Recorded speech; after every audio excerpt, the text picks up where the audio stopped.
좋은 아침입니다. 아침의 하나의 뉴스 종합 비타민 아침의 매일경제 김은미입니다. 오늘의 일면 같이 들어가 보실까요? 매일경제입니다. 트럼프발 머니무브 적금 깨고 코인 비토입니다.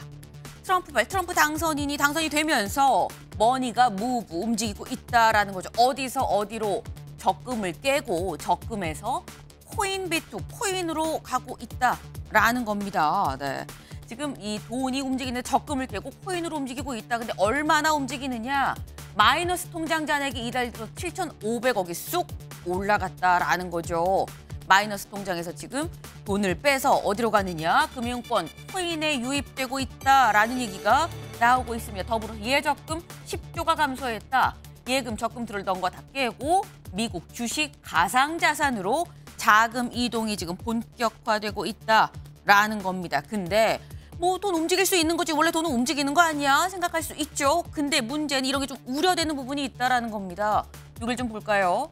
코인값 불확실성이 크다는 점, 가계대출을 부추긴다는 점, 국내 투자자금 이탈이 과도하다는 점, 이로 인해서 원화값이 급락한다는 점에서 우려가 크다라는 거죠. 그래서 이런 머니무브는 장려할 만하진 않습니다라는 게 오늘 매일경제의 일면이네요. 근데 트럼프발 영향이 이것만 있느냐? 다음 기사 볼까요? 국민일보입니다. IRA, 환율, 트럼프 폭풍 빠르고 거세게 온다. 저희가 트럼프 스톰이라는 얘기를 앞서서 많이 전해드렸었어요. 그런데 구체적으로 명시가 된 게 뭐냐? IRA. 네, 인플레이션 리덕션 액트죠. 네, 그러니까 인플레이션 감축법을 지금 얘기를 하는 겁니다. 바이든 정부의 대표적인 이 법안 중 하나인 건데 여기에 뭐가 들어있느냐. 환경을 위해서 전기차를 장려하는 전기차 보조금 지급법이 이 지급 내용이 같이 들어가 있죠. 근데 이걸 폐지할 것 같다라는 거예요. 더불어 환율도 같이 문제다. 정권 인수팀 여기 볼까요? 취임 전에 IRA를 폐지하는 방안을 추진하고 있다. 취임하면 올 줄 알았는데 취임도 전에 더 이 트럼프 폭풍이 빠르고 거세게 온다라는 겁니다. 근데 이걸 폐지하는 게 우리랑 무슨 상관이야?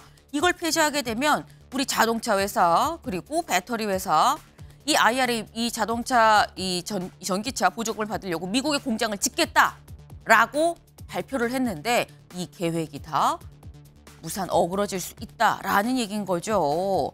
이게 지금 취임도 전에 이런 법안이 이 폐지가 추진이 된다라는 거 당혹스러울 밖에 없습니다. 정부랑 산업계가 당혹이다. 근데 당혹스러운 대로 그냥 가만히 손 놓고 있으면 되느냐? 아니라는 거죠. 빨리 정신 차리고 대비책, 대안을 지금 마련을 해야 된다라는 내용이 여기 부제에 좀 같이 담겨 있는 것 같네요. 다음 기사 볼까요?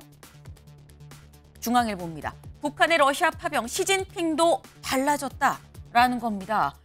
지금 주말 동안 이 페루에서 에이펙 정상회의가 열렸었죠. 여기에서 한미일이 다 만났습니다. 한미일 정상들 만나서 뭐라고 얘기했냐. 한 목소리에 다 중국의 역할론을 강조를 했다라는 거예요. 한미일도 만나고요. 한중, 미중, 일중 다 만났다라는 거죠. 근데 만나서 다 같이 중국이 역할해야 돼요 라고 얘기를 했다라는 겁니다. 특히 바이든, 북한군 파병 이거 위험한 확전이다 라고 얘기를 했고 여기에 시진핑 주석이 뭐라고 얘기를 했느냐. 한반도 충돌 용납 못한다라고 얘기를 했다라는 겁니다. 사실 그동안 중국은 대놓고 북한을 좀 두둔하는 편이었었는데 이번엔 한반도 충돌 용납 못한다. 이 얘기인즉슨 시진핑도 달라졌다라는 얘기가 되는 거죠. 더불어서 다음 기사 이어서 볼까요?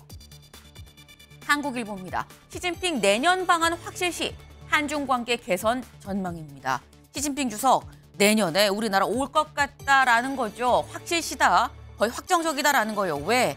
내년에 우리가 에이펙 의장국입니다. 경주에서 에이펙이 열리죠. 근데 지금까지 시 주석이 에이펙 정상회의에 불참한 적이 한 번도 없었다고로 내년에 경주 에이펙에 참석을 할 걸로 보인다라는 겁니다.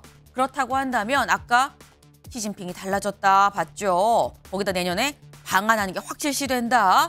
이 얘기인즉슨 한중 관계가 개선되지 않겠느냐라는 전망이 나온다라는 결론으로 이어질 수 있겠죠. 다음 기사를 좀 넘어가 볼까요? 동아일보입니다. 이재명 1심 유죄 다음 날 결코 죽지 않는다. 네, 사진을 좀 같이 보겠습니다. 파란 우비를 입은 이재명 대표, 박찬대 원내대표, 김민석 수석 최고위원까지 한 자리에 지금 앉았죠. 그리고 손에는 꼭 촛불을 들고 있는 이재명 대표의 모습입니다. 지난 금요일 이재명 대표의 이 선거법 위반 1심 선고가 나왔습니다. 그리고 이튿날인 토요일 광화문에서 집회가 있었습니다. 무슨 집회냐? 윤 대통령 김 여사에 대한 특검을 촉구하는 집회인데 우위까지 쓰고 직접 참석해서 이렇게 얘기했다는 거죠. 저 결코 죽지 않습니다. 라고 얘기했다는 거죠. 뜻밖의 예상 밖의 좀 이 징역형 선고를 받은 이재명 대표와 민주당 어떤 대책을 세우고 있는 건지 잠시 뒤에 이 얘기는 좀 대담으로 나눠보겠습니다. 다음 기사 볼까요? 조선일보입니다. 이틀 새 17도 뚝 서울 첫 영하권. 사실상 오늘 지금 일면 소개해드리는 것 중에 가장 직접적으로 좀 중요한 기사입니다. 다른 건 좀 장기적으로 봐도 되는 건데 이거는 당장 앞으로 1시간 이내에 무슨 옷 입고 나가지 결정하는데 직접적인 영향을 주는 거죠. 이틀 사이 17도가 뚝 떨어져서 오늘 서울이 첫 영하권이다라는 겁니다. 전국이 지금 곳곳 한파주의보가 발령이 됐다. 뭐 영하래도 뭐 마이너스 1도 정도 생각하실 수 있습니다만 다음 기사 볼까요? 저희가 하나 더 준비했습니다. 일면은 아니지만 하나 더 준비했는데요. 20도 웃돌다 하루 만에 체감 영하 6도. 서울 기준으로 영하 6도고요. 영하 7도가 넘는 곳도 왕왕 있습니다. 체감 기온은 더 춥다라는 거죠. 그리고 곳곳에 한파주의보가 내려졌다라는 겁니다. 그러니까 아침에 좀 따뜻하게 패딩 입으셔도 될 것 같다라는 건데 저희가 오늘 출근길 날씨랑 같이 좀 안내해드릴 소식이 하나 더 있습니다. 뭐가 있느냐? 오늘 일부 열차가 지연 운행을 지금 하고 있습니다. 왜? 철도노조가 이제 오늘부터 부족한 인력 증원 그리고 기본급 2.5% 인상을 요구하면서 폐업에 들어갔습니다. 때문에 일부 열차는 이미 이 지연 운행이 되고 있을 수 있기 때문에 혹시 내 열차가 한번 확인해 보시고 혹시 급하신 분들은 다른 교통수단을 이용하시는 것도 좀 권해드린다라는 말씀을 같이 드리네요.